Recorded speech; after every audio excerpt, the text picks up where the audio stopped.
Assalamualaikum warahmatullahi wabarakatuh. Alhamdulillahirabbil alamin. Alhamdulillahilladzi an'ama 'alaina bi ni'matil iman wal islam wa an'ama 'alaina bi ni'matil islami wal ihsan. Asyhadu an la ilaha illallah wahdahu la syarikalah wa asyhadu anna Muhammadan abduhu wa rasuluh.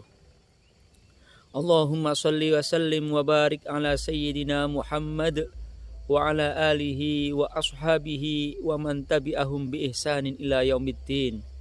Amma ba'du. Hadratal muhtaramin, para alim, para ulama, para masyayikh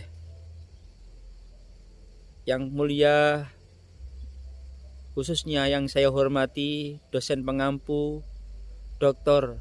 Aris Musnandar, Magister Pendidikan yang saya muliakan, dan kepada seluruh rekan-rekan mahasiswa pasca sarjana Yunira yang mudah-mudahan semuanya dirahmati Allah Subhanahu wa taala. Pada kesempatan ini saya juga menyapa kepada seluruh muslimin dan muslimat di seluruh tempat berada. Alhamdulillah, pada kesempatan ini Allah Subhanahu wa taala mentakdirkan kita untuk bisa bersyukur kepada Allah dengan ucapan alhamdulillahirabbil alamin, dengan harapan mudah-mudahan Allah Subhanahu wa taala memberikan kita tambahan kenikmatan zahir dan batin. Amin Allahumma amin. Salatullah wa salamuhu mudah-mudahan terlimpah keharibaan Nabi rahmah wa syafil ummah, yakni baginda Nabi Muhammad sallallahu alaihi wasallam. Mudah-mudahan kita diakui sebagai umat baginda Nabi Muhammad sallallahu alaihi wasallam. Pada kesempatan ini saya akan menyampaikan sedikit tausiah, sedikit pembelajaran yang pernah disampaikan para ulama-ulama salafus soleh mengenai kehidupan setelah kematian. Para hadirin, para muslimin semuanya yang dirahmati Allah Subhanahu wa taala, setelah kematian kita akan ditempatkan oleh Allah Subhanahu wa taala di alam akhirat. Di alam akhirat ada dua, yakni setelah hari kiamat atau hari akhir, seseorang ada yang dimasukkan oleh Allah ke dalam surganya Allah Subhanahu wa taala, dan juga ada orang yang dimasukkan di dalam nerakanya Allah Subhanahu wa taala. Tidak ada tempat di antara surga dan neraka. Oleh karena itu, para mustami'in, para pendengar yang budiman, dikarenakan di hari pembalasan itu ada surga dan neraka, maka tentunya kita sebagai orang yang berpikir, sebagai orang yang cerdas, maka kita bisa memilih mana yang kita tuju nanti ketika setelah kematian.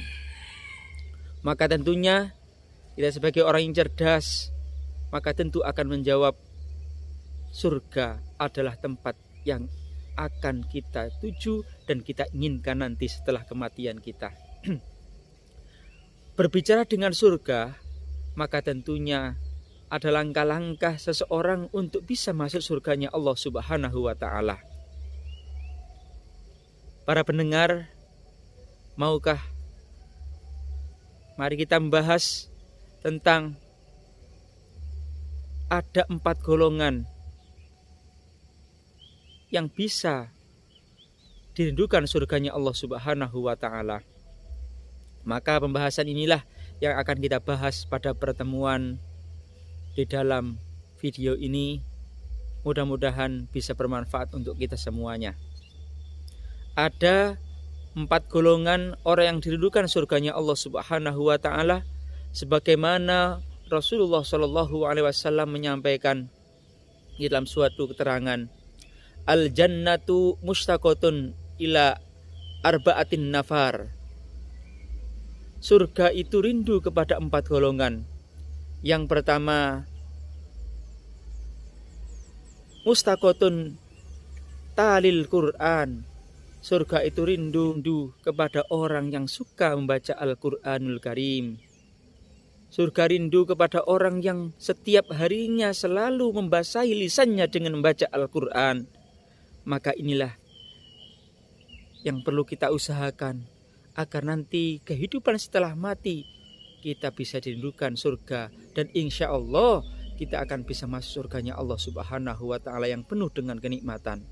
Tidak sebaliknya, setelah kita mati maka kita ditempatkan oleh Allah ke dalam neraka. Na'udzubillahi min dzalik. Maka yang pertama, sebagai langkah usaha kita di dunia ini adalah memperbanyak membaca Al-Quran. Kita targetkan dalam setiap hari berapa ayat yang kita baca, kapan waktunya, maka tentu kita targetkan supaya nanti kita diridupkan oleh surga Allah Subhanahu wa ta'ala. Kalau surga sudah rindu, maka insya Allah kita akan mudah dimasukkan oleh Allah ke surganya. Maka langkah awal adalah kita untuk sering-sering membaca Al-Quran. Yang kedua, al jannatu mustaqotun ila hafidil lisan, yaitu surga rindu kepada orang yang bisa menjaga lisannya, bisa menjaga lisannya dari kata-kata yang jelek, bisa menjaga lisannya dari berkata-kata yang kotor, bisa menjaga lisannya dari berbicara bohong, adu domba, dusta, atau berkata yang hoak atau tidak ada buktinya. Maka mengenai hafidil lisan ini, tentu pada zaman yang serba internet atau zaman serba globalisasi ini, diantaranya kita juga harus berpikir dan bisa bertindak dengan baik dalam menggunakan gadget, dalam menggunakan HP di media maya, baik internet maupun memainkan TikTok. Mungkin kalau ada yang memakai TikTok untuk berdakwah, atau ada yang memainkan Facebook, ada yang bermain Twitter, ada YouTube, maka ketika kita berbicara, kita menggunakan video, membuat video, mengupload video dalam YouTube, berkomentar dalam suatu komentar di dalam Facebook, Twitter, dan lain sebagainya tersebut, maka tentu jagalah ucapannya lewat suatu, yaitu ketikan. Karena apa? Al-qalamu ahadul lisana, ini tulisan yang kita tuliskan di dalam suatu komentar tersebut merupakan lisan. Al-qalamu ahadul lisana, ini bahwasanya tulisan adalah merupakan salah satu daripada lisan kita. Maka kita seyogyanya untuk menjaga lisan kita dengan menjaga komentar yang jelek. Inilah yang perlu kita jaga agar kita termasuk orang-orang yang bisa menjaga lisannya. Kemudian yang ketiga, al jannatu mustaqotun ila mut'imil ji'an. Surga itu rindu kepada orang-orang yang suka memberi makan kepada orang-orang yang lapar. Para hadirin, ini yang mungkin kita usahakan. Kita berusaha untuk banyak bersedekah. Di antaranya adalah memberi makan kepada orang-orang yang lapar. Di antaranya memberi makan kepada orang-orang yang berpuasa. Yakni ketika kita berpuasa ada istilahnya takjil. Seandainya tidak di dalam bulan puasa, maka tentunya kita mencari orang-orang yang betul membutuhkan untuk diberi bahan pokok atau makanan di dalam setiap harinya. Para pendengar, para hadirin yang dimuliakan Allah Subhanahu wa ta'ala, yang terakhir, yang keempat, orang yang didudukan surga oleh surganya Allah Subhanahu wa ta'ala adalah al jannatu mustaqotun ila shaumi fi syahr Ramadan. orang yang berpuasa di dalam bulan Ramadan. Orang yang berpuasa di dalam bulan Ramadan termasuk kategori orang yang dirindukan surganya Allah Subhanahu wa Ta'ala. Maka tentu ini yang perlu kita usahakan, jangan sampai kita tidak berpuasa di dalam bulan Ramadan. Karena orang yang berpuasa di dalam bulan Ramadan ini termasuk kategori orang yang dirindukan surganya Allah Subhanahu wa Ta'ala.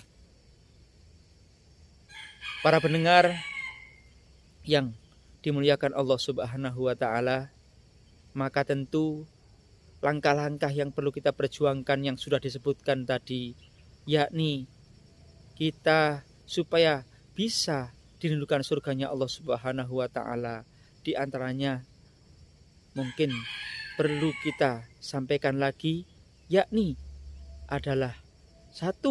Sering baca Al-Quran, 2. Menjaga lisan, kemudian yang ketiga adalah memberi makan kepada orang-orang yang lapar, dan yang keempat adalah suka dan berusaha jangan sampai kita tidak berpuasa di dalam bulan Ramadan. Inilah para hadirin yang bisa saya sampaikan, yaitu tentang bagaimana caranya kita supaya dirindukan surganya Allah Subhanahu wa Ta'ala, sehingga pada akhirnya kita akan dimasukkan oleh Allah Subhanahu wa Ta'ala di surganya. Amin, Allahumma amin. Mudah-mudahan apa yang saya sampaikan ini berguna dan bermanfaat untuk kita semuanya, sehingga anak cucu kita, keluarga kita bisa masuk surganya Allah Subhanahu wa Ta'ala di kehidupan setelah mati nanti. Terima kasih atas perhatiannya. Wallahul muwaffiq ila aqwamit thoriq. Wassalamualaikum warahmatullahi wabarakatuh.